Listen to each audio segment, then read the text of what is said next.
D Rich and Juice back at it once again, man. Smash that like button right now. I'm gonna say it again, smash it like now, because we trying to catch that algorithm. So we got Mark Cuban on the Full Send podcast, and you know how the internet is. They shopped and screwed it to make it seem like he was throwing a jab at one of our favorite players, Mikey Williams, who in my opinion is one of the pioneers of this game nowadays that we call basketball, NIL, getting deals, getting the bag. He's a pioneer in all this, Juice. So let's get straight to it, man. Nothing of the BS. High school players, I don't know if you've seen like Mikey, right? Yeah, Mikey Williams. These guys are like 16, 17. They're making six figures in the high school age. Yeah, overtime elite. How bad is that for their not future, a fan. you think? Yeah, I'm not a fan. I mean, because a lot of the kids, you know, there's a difference between potentially being an NBA player and being good for Instagram. Right. So if you're like good for Reels or Instagram or whatever, that's one thing, right? You know, you can be a walking human highlight film. That doesn't necessarily make you a good basketball player. And so a lot of these kids are being geared towards how do I get more followers and how do I get paid that way, as opposed to how do I become the best basketball player? And I think that's part of the corruption that's happening. Not necessarily that overtime elite is the only one doing it or that they're even trying to corrupt kids, right? But like if you're a kid and you're 16 and you're taking their money, you ain't going to college to play basketball. Yeah. That's a lot to give up if you're not good enough for the NBA. First of all, I'm going to say this. It's been 2 years, I believe, and I have still not watched the overtime elite game yet. But as it pertains to possibly throwing a jab at Mikey Williams, I know for a fact that Mikey Williams realizes that the bag that he is getting now, he can get away 10 times bigger in the future. He understands the bigger picture. Now, with a lot of players and a lot of parents, yes, they're in it for now.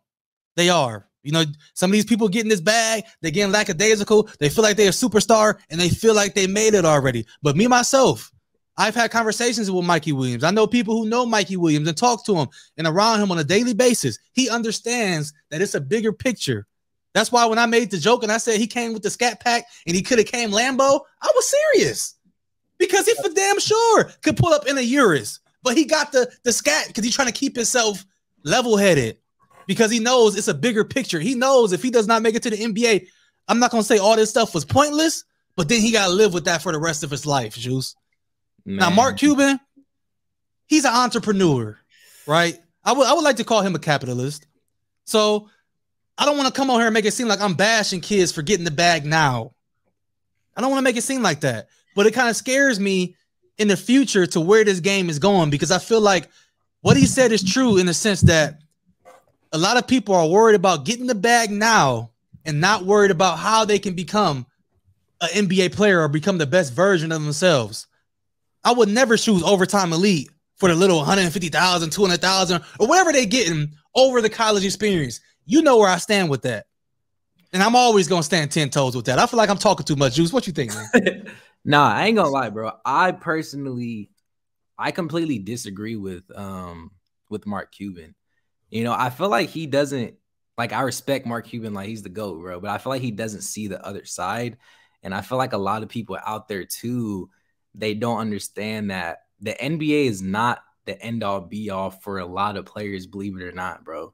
Like, like there's a whole nother side to making money besides going to the NBA.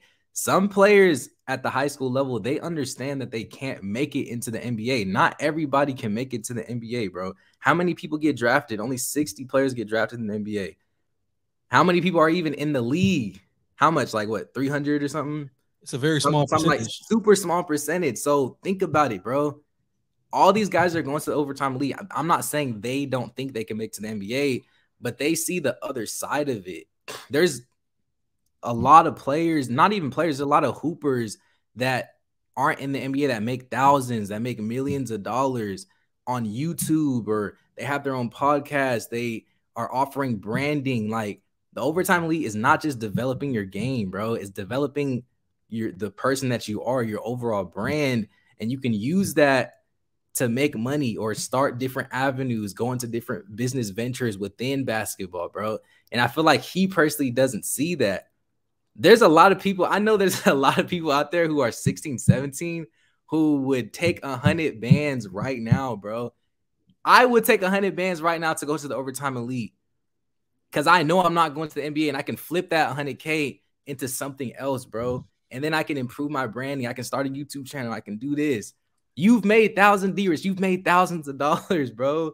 You've made thousands of dollars on this YouTube and you're not in the NBA, bro. There's so many different avenues that you can take within basketball. And I feel like he doesn't understand that. And like I said, not everybody can make it into the NBA.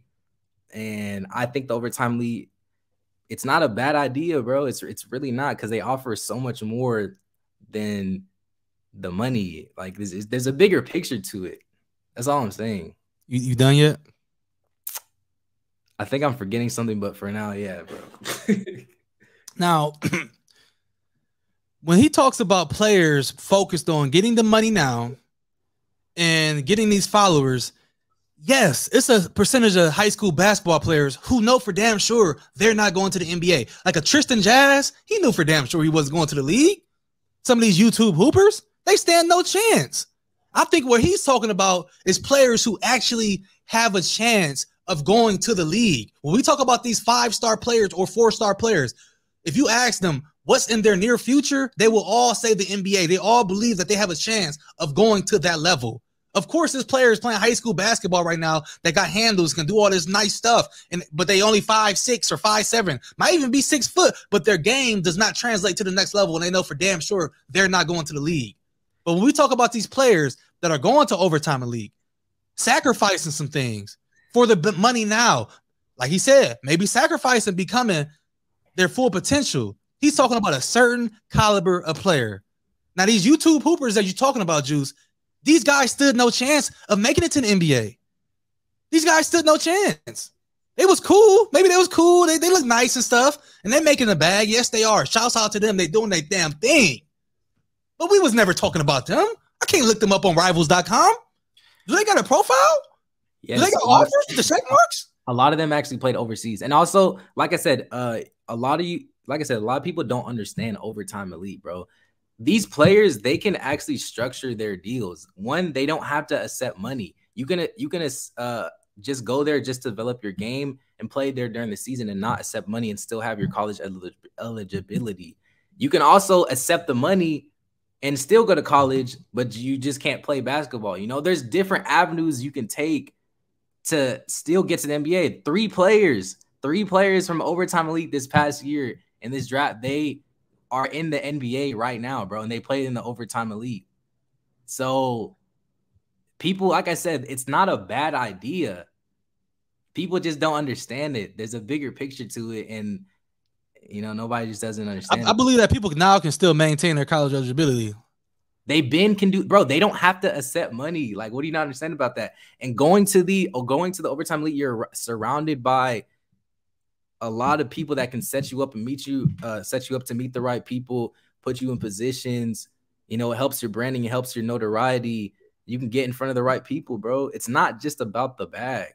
That's what people don't understand. It's not just about the bag, man. Well, end all be all, I agree with everything that Mark Cuban said, outside of the point about Mikey Williams, because I feel like Mikey Williams understands that it's a bigger picture. But I do agree with Mark Cuban. A lot of people are so focused on getting the bag now, they're not really worried about becoming the best version of a basketball player that they can be. I'm saying that's fine. I'm saying that's fine because you don't have to be the best player to make money in this game, bro.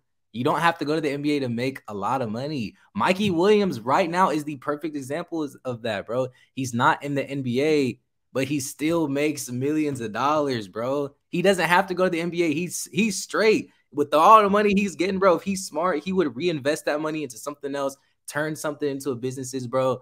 That's it. You can, bro, you give me 150 right now, bro. You can flip that, bro. No, it's not that easy. I hate when people say that too. Okay, I'm not saying it's that. You give me 150, I'm gonna flip it to 600,000. No, it ain't I'm not that saying easy. it's that easy, but I mean, I know I could do it. I know I could do it. You say that. I'm gonna wire you $150,000. Do it. I've done it before, bro. Not 150 bands, but I know how to flip money, bro. But I'm just saying, like, there's a bigger picture to it. The social media just sees the money. Oh, Trey Parker signed for this amount. Bryce Griggs signed. Like, bro, that's what they see. That's because Overtime understands social media. They understand that's what people like to see. They like to see big numbers, bro. That's not it, bro. There's more to it than the money.